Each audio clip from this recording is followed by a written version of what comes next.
And do not get it confused. I'm not a scholar or a preacher. I'm just a regular dude who makes mistakes too. But we are reflections true. بسم الله الحمد لله والصلاة والسلام على رسول الله وعلى آله وصحبه أجمعين. أما بعد رب اشرح لي صدري ويسر لي أمري واحلل عقدة من لساني يفقهوا قولي. السلام علیکم ورحمۃ اللہ وبرکاتہ. میں ہوں آپ کا میزبان بصارت آدم اور قرآنک عربک 101 گرامر پارٹ 1 میں کلاس 1 میں آپ سب کو خوش آمدید کہتا ہوں. کئی عرصے سے میرا ارادہ تھا کہ اپنے چینل پر خود کی کوئی ایک نئی سیریز کا آغاز کیا جائے اور بہت سارے آئیڈیاز تھے میرے ذہن میں اور کچھ جہتوں اور مغزی جہاد کے بعد اس نتیجے پر پہنچے کہ کیوں نہ عربی گرامر اور قرآنی عربی کا ادنا سا تعارف اپنے سبسکرائبرز کو جو ہے وہ کرایا جائے. ایون دو کہ قرآنی عربی سے ریلیٹڈ بڑی زبردست کتابیں بھی لکھی جا چکی ہیں اور یوٹیوب پہ سینکڑوں نہیں بلکہ ممکن ہے کہ ہزاروں کی تعداد میں لیکچرز موجود ہوں اردو اور غیر اردو زبان کے اندر. تو لیکن اس کلاس کو پھر اسٹارٹ کرنے کا مقصد کیا ہو سکتا ہے؟ سامنے والا پوچھ سکتا ہے جب اتنے سارے لیکچرز موجود تھے then why putting for the new one. تو اس کی وجہ یہ ہے کہ کچھ لوگ ایسے ہیں جن کو میں ذاتی طور پر جانتا ہوں, کچھ ایسے ہیں جو آن لائن بھی سیکھتے ہیں یہ کورسز. تو وہاں 10 20 30 منٹ کے عربک لیکچرز ہوتے ہیں, 1 گھنٹے کے عربک لیکچرز ہوتے ہیں. تو اس کے اندر لوگ جو ہے نا بہت زیادہ کنفیوز ہو جاتے ہیں کہ ایک ہی ساتھ ایک فلو میں, ایون دو کہ وہ بہت بیسک سکھا رہے ہوتے ہیں لیکن وہ اتنا فلو میں چل رہا ہوتا ہے کہ سبسکرائبرز جو ہوتا ہے یا ویور جو ہوتا ہے وہ بھول جاتا ہے کہ یار اس سے پہلے ہم نے کلاس کے جو ہے نا فرسٹ ہاف میں کیا پڑھا تھا اور سیکنڈ ہاف میں کیا پڑھا تھا. اور یہ میرا اپنا ذاتی ایکسپیرینس بھی ہے. جو ہم طلباء کے ساتھ بیٹھے ہیں اور جو طلباء و طالبات ہمیں سن رہے ہیں وہ بھی اس چیز کو ریکگنائز کریں گے ان میں سے کچھ لوگ کہ ہاں کچھ چیزیں ایسی ہوتی ہیں جو اگر ہم سیکنڈ ہاف میں جاتے تو فرسٹ ہاف والی وہ دماغ سے اڑ جاتی ہیں بالکل. تو اس کو دیکھتے ہوئے ان چیزوں کو مد نظر رکھتے ہوئے ان کلاسز کو الحمدللہ ایک بہت آسان انداز میں مرتب کیا گیا ہے اور اس کے لیے میں البرہان اکیڈمی کراچی کے استاد ہیں محمد عامر صاحب, ان کے لیے تو بڑا مشکور و ممنون ہوں. تو انشاءاللہ العزیز اس کلاس کو ایز آئی سیٹ کے بہت ہی آسان انداز میں پڑھایا جائے گا اور اس کا جو اصل مقصد ہے وہ عربی گرامر سیکھ کر اس کے قوانین جو ہے وہ قرآنی آیات پر اپلائی کرنا ہے. یعنی کہ جب بھی ہم قرآن پاک کا مطالعہ کریں گے, جب اس کو پڑھیں گے, تلاوت کریں گے, تو آپ کے ذہن میں یہ بات ہونا چاہیے کہ اس کا مقصد جو ہے وہ ہمیں اس کا ترجمہ بآسانی جو ہے نا وہ سمجھنا ہے. ایون دو کہ اگر آپ 50% قرآن سمجھتے ہیں تو وہ 60-70% تک جو ہے نا اس کو بوسٹ کیا جائے ان لیکچرز کے تھرو, ان کلاسز کے تھرو, اور پھر اس کے ذریعے آپ لوگوں کو قرآن سے مناسبت بھی پیدا ہو جائے گی انشاءاللہ. تو وداؤٹ فردر ڈو چلیے شروع کرتے ہیں بسم اللہ تعالی. دعا پڑھ لیجئے. ربی یسر, کہ اے رب, میرے رب میرے لیے آسان کر دے, ولا تعسر, اور اس کو مشکل نہ بنا, وتمم بالخیر, اور اس کا خاتمہ جو ہے نا وہ خیر پہ کر. جب ہم یہ نشست جو ہے نا وہ لے کر اٹھیں تو ہمارے لیے خیر کا معاملہ ہو. تو انشاءاللہ العزیز کو شروع کرتے ہیں. سب سے پہلے کلمہ کیا ہوتا ہے؟ ہر وہ بات جو انسان کے منہ سے یا تو حرف کی شکل میں نکلے یا جملے کی. یہ عربی زبان کا ایک اصول ہے کہ کلمے کی, بات کی 2 اقسام ہوتی ہے. ایک حرف ہوتا ہے یا وہ جملہ ہوتا ہے. حرف یلو کے اندر ہے جو ہائی لائٹڈ ہے, میں, پر, سے, اور, یعنی کہ مدرسے میں, کرسی پر, اور ہاتھ سے, اور کا صیغہ بھی استعمال ہوتا ہے جیسے زید اور بکر. تو یہ جو چھوٹے چھوٹے الفاظ جو کہلاتے ہیں جن کے کوئی معنی سمجھ میں نہیں آتا اگر اس کے ساتھ اسم اور فعل جمع نہ ہو, تو یہ حرف کہلاتے ہیں. اسی طرح جملہ آپ سب کو پتہ ہے, اس کو بھی کلمہ کہا جاتا ہے. وہ مدرسہ جاتا ہے, تو یہ ایک جملہ ہو گیا مکمل. تو کلمہ کیا ہوتا ہے عربی زبان میں؟ حرف یا جملے کی ایک شکل ہوتی ہے, اس کو کلمہ کہا جاتا ہے. حرف بھی کلمہ ہو سکتا ہے اور جملہ بھی کلمہ ہو سکتا ہے. اس کی ایک قرآن سے مثال لیتے چلیں. ان مثل عیسیٰ عند اللہ کمثل آدم, کہ اللہ تعالیٰ کے نزدیک عیسیٰ علیہ السلام کی مثال ایسی ہے جیسے آدم علیہ السلام کی ہے.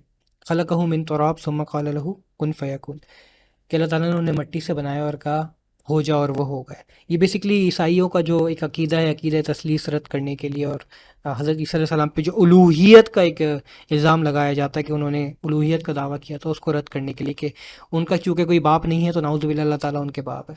تو اس عقیدے کو قرآن نے جو ہے نا وہ ایک کروسیفائی کر دیا ان کا یہ عقیدہ, کہ اگر آدم کو اس بیس پہ جو ہے وہ اللہ کا بیٹا نعوذ باللہ تصور کیا جائے کہ اس کا کوئی باپ نہیں ہے, تو سوری عیسیٰ کو اگر تصور کیا جائے تو آدم کے نہ ماں تھی نہ باپ تھا.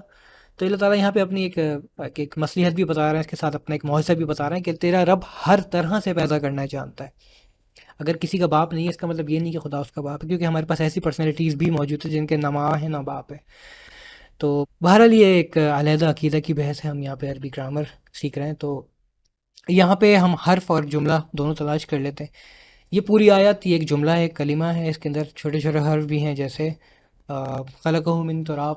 یہاں پہ من کا جو صیغہ ہے یہ ایک حرف ہے، سے جیسے ہم نے ٹرانسلیٹ کیا تھا پیچھے، سے اس کو عربی میں من کا جو صیغہ ہے وہ سے کے لیے استعمال ہوتا ہے. خلقہ من تراب، اللہ نے آدم کو مٹی سے بنایا. من تراب مٹی سے، تراب کہتے ہیں مٹی کو. اسی طرح ایک سورہ بقرہ کی آیت میں ہے فتلقى آدم من ربہ، کہ آدم علیہ السلام نے اپنے رب سے سیکھا. کیا سیکھا؟ کلمات، کچھ کلمات. اب یہاں پہ جو لفظ من ہے یہ بھی ایک کلمہ ہے، حضرت آدم نے جو کلمہ سیکھا وہ بھی ایک کلمہ ہے. وہ کیا کلمہ ہے؟ قرآن میں دوسری جگہ پر آتا ہے کہ جو ہم دعا تشہد کے اندر تحیات کے بعد پڑھتے ہیں، درود کے بعد، بہت فیمس دعا ہے ربنا ظلمنا انفسنا وان لم تغفر لنا وترحمنا لنکونن من الخاسرین. تو اس کو یہ کلمات جو ہے نا وہ حضرت آدم علیہ السلام کو اللہ تعالیٰ نے سکھایا. تو یہ بھی ایک کلمہ ہو گیا، ایک بڑا سا کلمہ ہو گیا. اور یہ جو جیسے آدم و من رب ہی، کہ اپنے رب سے چند باتیں سیکھی. رب سے آدم نے، رب سے آدم من رب بھی. تو یہاں پہ ہمیں حرف بھی پتہ چل گیا اور ایک پورا جملہ بھی سامنے آ گیا. اچھا جی، کلمے کی اقسام کیا ہوتی ہیں؟ اس کے اندر میں بہت ان ڈیپتھ نہیں جاؤں گا. میں سوچ رہا تھا کہ اس کو کنٹینیو کروں، لیکن میں نے کہا کہ اس چیز پر اگر فوکس ہو جائے کہ حرف اور جملے میں کچھ فرق اگر واضح ہو جائے تو بہت ساری چیزیں آسان ہو جائیں گی. اگر میں اس کی ڈیٹیل میں گیا کہ کلمے کی اقسام کیا ہوتی ہیں، اتنا تو آپ سیکھ لیں کہ کلمے کی 3 اقسام ہوتی ہیں، اپنے پاس مینشن کر لیں. ایک قلم اور کاغذ پہ مینشن کریں بنسبت اس کے کہ آپ یہ چیز کمپیوٹر پہ ٹائپ کریں، کیونکہ وہ چیز پھر انشاءاللہ زیادہ پریکٹیکل میں آتی ہے، سیکھنے میں بھی سکھانے میں بھی. جو قلم سے اگر آپ انشاءاللہ لکھیں گے اس کو. تو کلمے کی 3 اقسام ہوتی ہیں، یہ اپنے پاس مینشن کر لیں آج کی کلاس کے لیے. ایک ہوتا ہے اسم یعنی کہ ناؤن، فعل یعنی کہ ورب، اور حرف یعنی کہ پارٹیکل. حرف ہمیں پتہ چل گیا کیا ہوتا ہے. اور اسم اور فعل، ناؤن اور ورب، یہ بھی انگریزی میں آپ کو پتہ ہوگا کہ انگریزی میں بھی اردو میں بھی. اس کی چھوٹی سی مثال اور دے دیتا ہوں میں. یہاں پہ فتلقہ کا جو سیکھا ہے تلقہ، کہ سیکھے آدم نے، یعنی کہ سیکھنا ایک ورب ہے. تو یہاں پہ یہ ورب آ گیا. آدم جو ہے وہ آدم علیہ السلام ایک اسم ہو گیا، من حرف ہو گیا، اور ربی ہی یا رب یہ اسم ہو گیا. تو اسم ہوگا، فعل ہوگا اور حرف ہوگا، چوتھی کوئی کنڈیشن نہیں ہوگی. تو جب بھی آپ قرآن پاک کی تلاوت کریں گے یا سنیں گے تو اس سیشن کو، چھوٹا سا سیشن تھا، میں نے سوچا تھا یہ 10 منٹ کے اندر وائنڈ اپ کروں گا، کیونکہ اگر میں نیکسٹ ان کی جو ہے نا ایگزام کے اوپر ڈیٹیل سے بات کرنا شروع کروں گا تو وہی والی مثال جو میں نے کہا تھا نا کہ لوگوں کے سر سے گزر جاتا، تو وہی مثال میری اس ویڈیو پہ لاگو ہو جائے گی، ہمارے سیشنز پہ لاگو ہو جائے گی. تو انشاءاللہ یہ نیکسٹ کلاس میں ڈسکس کرتے ہیں کہ کلمے کی اقسام. اتنا تو پتہ چل گیا 3 ہوتی ہیں، 3 کے علاوہ چوتھی کوئی نہیں ہوتی. لیکن یہ اقسام کیا ہوتی ہیں اور کس طرح یہ اپلیکیبل ہوں گی قرآن کے اندر، اور قرآن سمجھنے میں ہمیں کس طرح مدد دیں گی، انشاءاللہ العزیز نیکسٹ کلاس میں ڈسکس کرتے ہیں.